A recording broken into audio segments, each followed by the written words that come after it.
اعوذ باللہ من الشیطان الرجیم بسم اللہ الرحمن الرحیم۔ عزیز طلباء، السلام علیکم ورحمۃ اللہ وبرکاتہ۔ آج ہم آپ کی کتاب 7th اردو سے لیا گیا سبق ماحولیاتی توازن کیوں اور کیسے جو ہیں اس کے بارے میں پڑھیں گے۔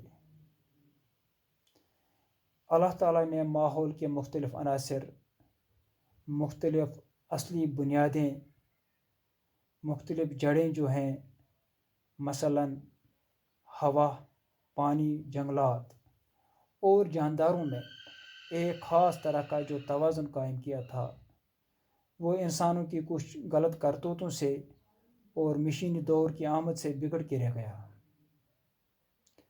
کارخانوں اور فیکٹریوں سے نہ صرف یہ کہ خام مال کی شکل میں قدرتی وسائل کا بے جھجک، بے سوچے سمجھے، بلا تعامل اور بے دریغ استعمال ہوا، بلکہ ان فیکٹریوں اور کارخانوں سے نکلنے والے مادوں نے ہوا، پانی اور زمین کو زہر آلود کر دیا۔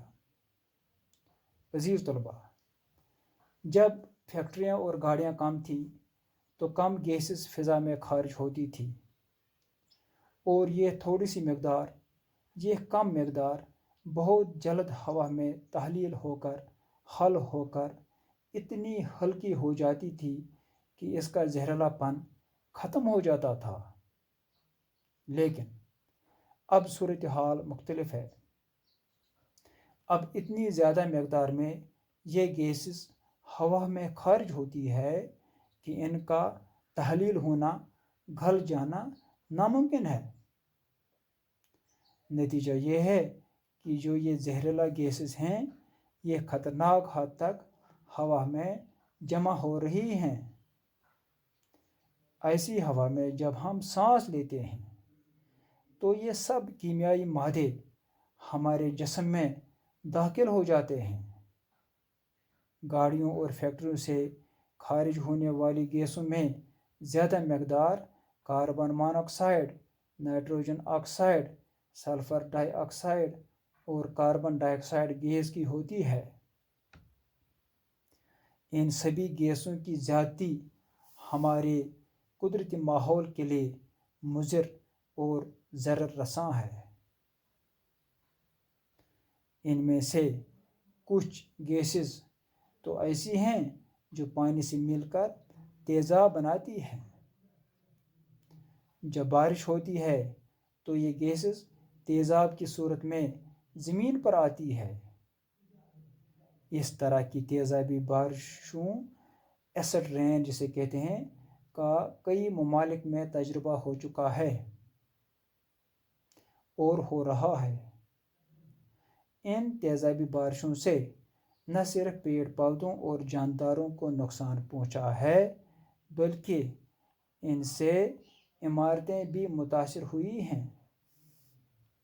عزیز طلباء، کارخانوں سے جو کیمیائی فضلہ، فاسد مواد، دھوئیں اور پانی کی صورت میں خارج ہوتا ہے، وہ ہوا کے ساتھ ساتھ زمین اور پانی کو بھی زہر آلود کر دیتا ہے۔ چنانچہ آج کل ہندوستان کے بہت سے دریاؤں کا پانی جو ہے، یہ نہ تو پینے کے قابل رہا ہے اور نہ ہی سینچائی کے لائق۔ اس کے علاوہ ایسے پانی میں رہنے والی مچھلیاں اور دوسرے آبی جانور مختلف بیماریوں میں مبتلا ہو کر مر رہے ہیں۔ ہوا اور پانی کی کثافت، ہوا اور پانی کی غلاظت اور گندگی کو قابو میں رکھنے کے لیے اللہ تعالیٰ نے بڑا اچھا انتظام کر رکھا تھا۔ زمین کے سینے پر پھیلے ہوئے جنگلات یہ کام بخوبی انجام دیتے تھے۔